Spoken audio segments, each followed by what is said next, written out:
通算4度のシリーズランキング2位、タイトル獲得まであと一歩惜しくも届かなかった通称無冠の帝王ランディ・マモラ。非力なマシンでも何度も勝利を収め、雨のレースに強いことからレイニー・マモラとも呼ばれた。記録ではなく記憶に残る彼の現役人生を振り返ってみる。1959年11月10日、アメリカ・カリフォルニア州サンノゼに生まれたランディ・マモラ。8歳の時にテレビで見たビートルズのドラム、リンゴスターのファンになり、父親にドラムセットを買ってもらい、レッスンを受け始める。12歳でバイクに乗り始め、ドラムのレッスンを続けながら、週末にバイクレースという多忙な学生生活を送っていた。しかし、ドラムにおいては、スティックさばきやリズム感は良かったものの、譜面を読むことを苦手としていたマモラは、12歳の時にレッスンをやめてからバイクレースに集中。初優勝は 125cc クラスのハーフマイルレースだったが、優勝賞金はたったの$20だった。マモラは12歳から16歳までに計600回のレースに出場し、そのうち400回を超える優勝回数を記録するまでになった。16歳の時には自宅に置けなくなった数百本のトロフィーを地元の子供たちに寄付をしていた。17歳になるまでは父親がマシンのメカニックを務めており、マモラ一家はレースを中心に生活していた。特に両親は息子に甘く、ある日自宅のカーペットの替えを買いに出かけたと思ったら、帰宅途中に息子のためにバイクを衝動買い。マモラには一つ年上のレースをしない姉がいたが、このように自分が優遇される状況を不憫に思ったマモラは、15歳の時に姉の車の購入費用を一部負担したという。1979年、19歳の若さで WGP250cc クラスにヤマハで、500cc クラスにスズキからダブルエントリーという形でデビュー。優勝こそできなかったが、デビューシーズンをそれぞれ4位、8位で走り終えた。翌1980年、スズキはチームを離れたバリー・シーンに変えて、マモラを 500cc クラスのエースとして起用。第5戦のベルギーグランプリで WGP 自身初の優勝を飾ると、第7戦のイギリスグランプリでも優勝し、2年目シーズンを総合2位という結果で終えた。また、この年はマモラが目標とするライダーであるヤマハ・ケニー・ロバーツが3連覇を達成したシーズンだった。翌1981年、この年からスズキのマシン開発にも携わるようになり、自身の小柄な体格に合った開発を進めていた。同じチームスズキのマルコ・ルッキネリと最終戦までチャンピオン争いを繰り広げたが、結果ルッキネリがタイトルを獲得。マモラは2年連続でランキング2位となった。続く1982年もスズキとしてレースに参戦したが6位。翌1983年はスズキの新しいマシン開発が予算の関係で休止。マモラはこのシーズンで3位となるも、スズキからの離脱を余儀なくされた。1984年からはホンダに移籍。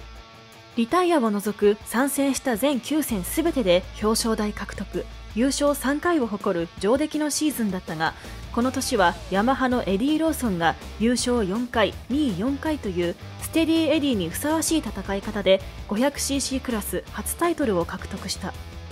マモラは自身3度目のランキング2位に帰した。1985年にはロスマンズホンダとして参戦。年間総合6位。優勝したのは雨のオランダグランプリのみだったが、この頃から雨のレースを得意としていた。この年のサンマリノグランプリでのプラクティスにおいて、強烈なハイサイドをセーブしたシーンは、当時世界で1億2000万人以上が視聴したと言われるほど有名。ロデオのような状態になった NS500 を何とかセーブし、転倒を回避したこの映像はマモラ自身も気に入っている。1986年はホンダを離れ、ケニー・ロバーツが新たに結成したチームラッキーストライクロバーツヤマハのライダーとして参戦。表彰台7回、優勝1回を記録するも、この年も圧倒的な走りでタイトルを決めたエディ・ローソンとスペンサーの代役エースとなったワインガードナーの活躍に阻まれ、年間ランクを3位で走り終える。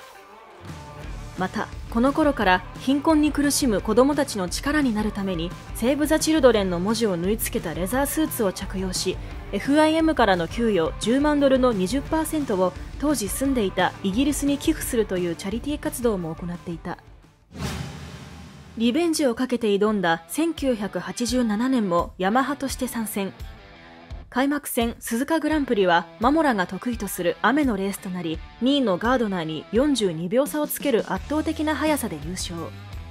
第8戦雨のフランスグランプリでもライバルたちが続々と転倒リタイアする中優勝。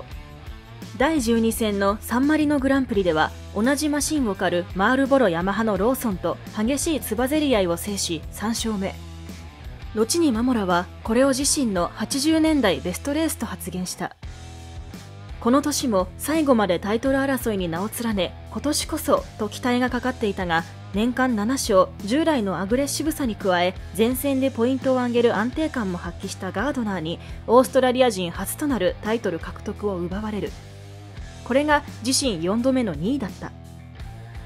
このシーズンで3勝を挙げ年間2位と上出来の結果を出したマモラだったが、突然ケニー・ロバーツからヤマハとの契約更新を断られ行き場を失った。当時チームのスポンサーであったラッキーストライクは日本とマレーシアが重要なマーケットで、そこから上がる収益も大きく、そのためシーズン終了後に日本とマレーシアにおいて営業活動の一環で市販車を相手にしたいわば漁協のようなレースに参戦することを所属ライダーに求めていた。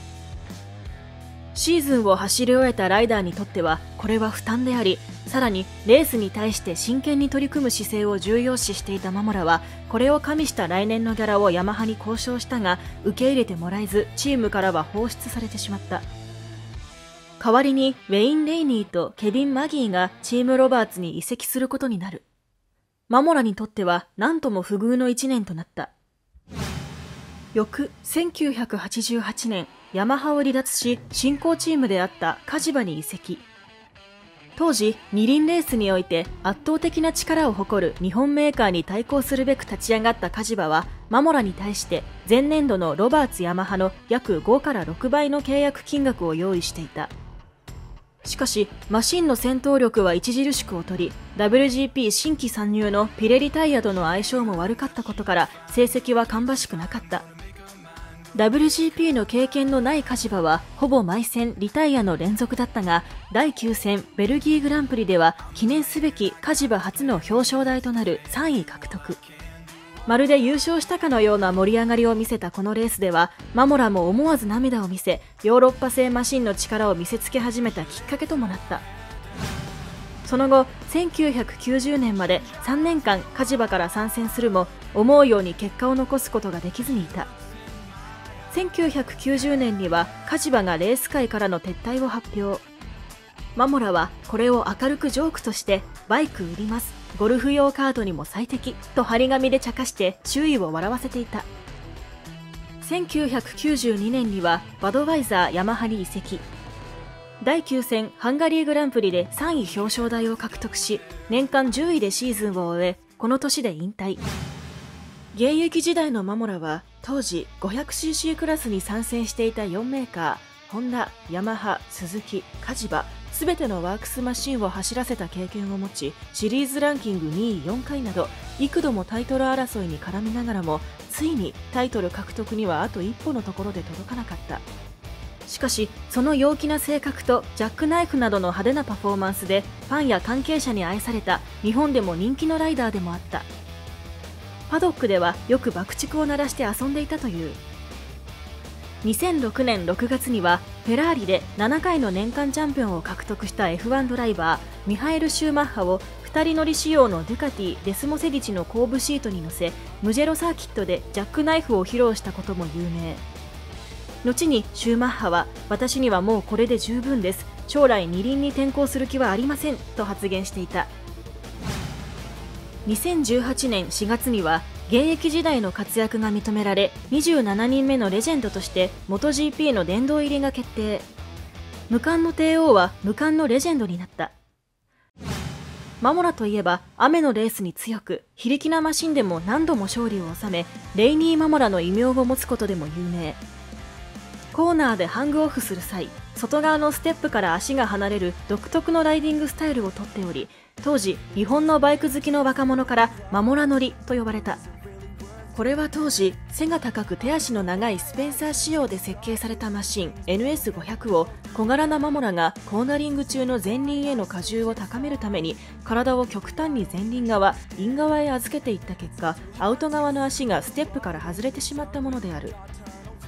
この変則的なライディングフォームが見られたのはホンダ NS500 に乗っていた時だけで、この後ヤマハのマシンに乗った際にはオーソドックスなフォームに戻っている。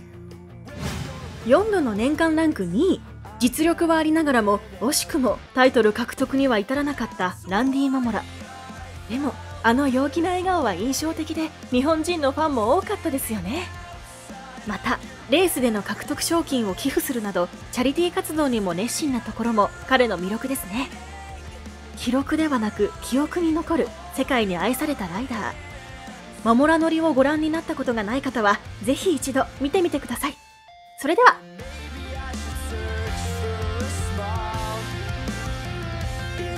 Nice to talk about things without